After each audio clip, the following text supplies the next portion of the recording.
when you see a child at the traffic light begging, this is a big no from us community and from the Ministry of Education and from the Ministry of Social Affairs. But when you see it there happening in so many numbers of children, and I'm from the people who know that these children, this is not their right place, they need to be in school one way or another, formal, non-formal, and we've been doing a lot of effort to do this, whether governmental effort, UN agencies, you name it. But they are on the streets, so this is the hard reality. You see them at the traffic light, and personally I never support this because this is not what to be supported. But then I read in one of a kind of observational research that one lady gave them a coloring pencil for them to start coloring. And this really touched me. And it told me, would I be just giving them coloring pencils, encouraging them to go and start coloring?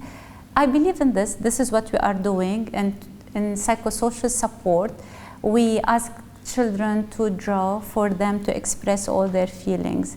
Is it that wrong if we give them crayons at the traffic light?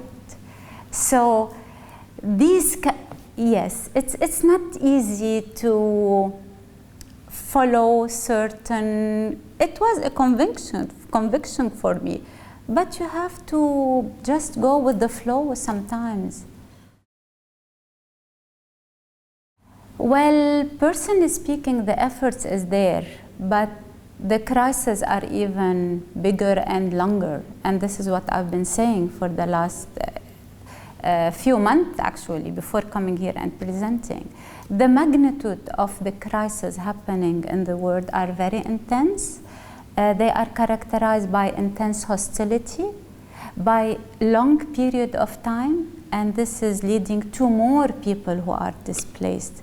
Whether this is caused by wars and conflicts, and we're witnessing, I'm come from the Arab region, and we've been witnessing this for more than 50 years in different intensity, going from one country to another. And we've been witnessing crisis due to the environmental changes that we're having. So people are being pushed away from their country because there is no water, there is deforestation, there is the persecution and the freedom of expression. And people might move because they just want to assure a better life standards for their families, dignity in life. So all of this, are we going to the right direction where we are trying our best? This is what I said. We are trying our best.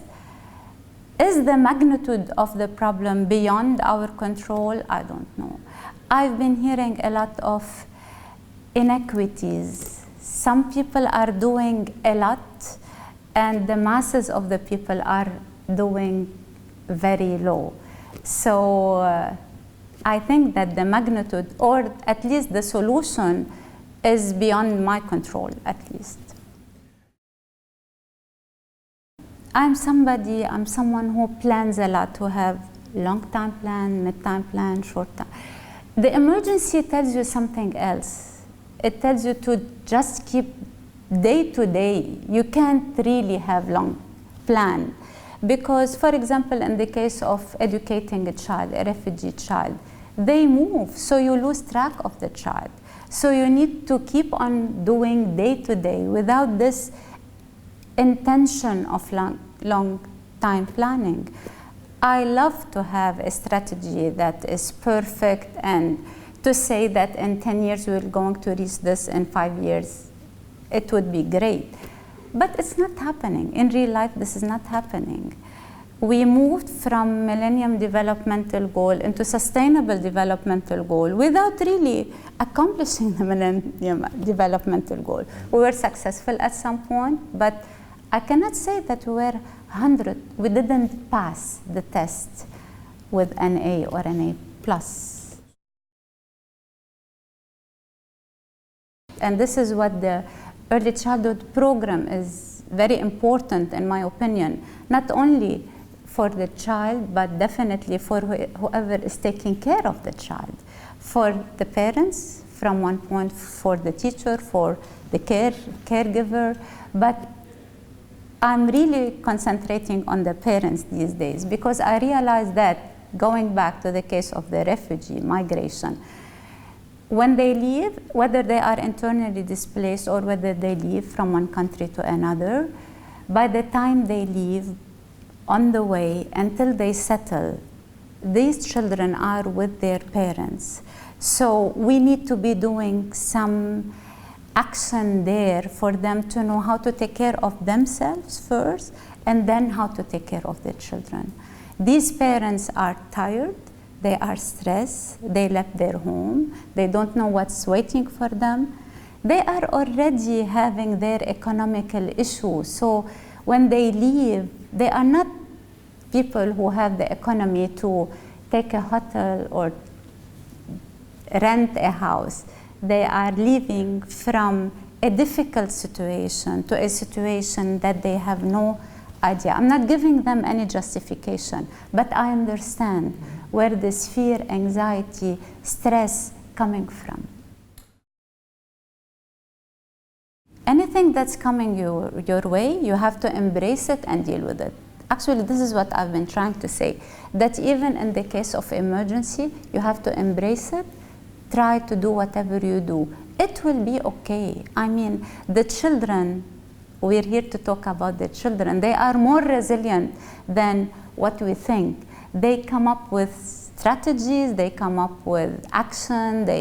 We saw it. I mean, you give them an empty cardboard box and they can make wonders with it.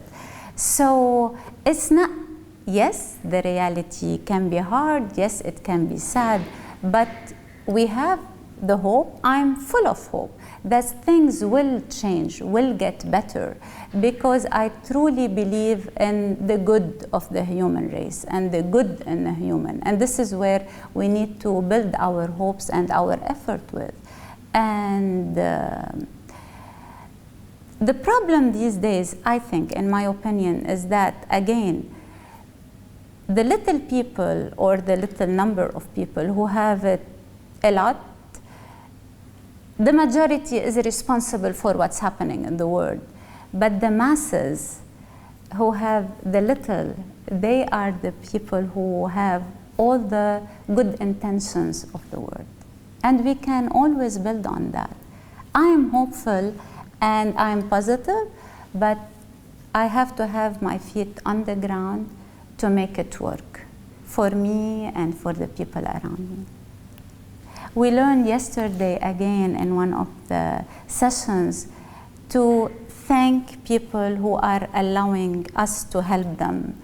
And I do thank people who are allowing us to help them.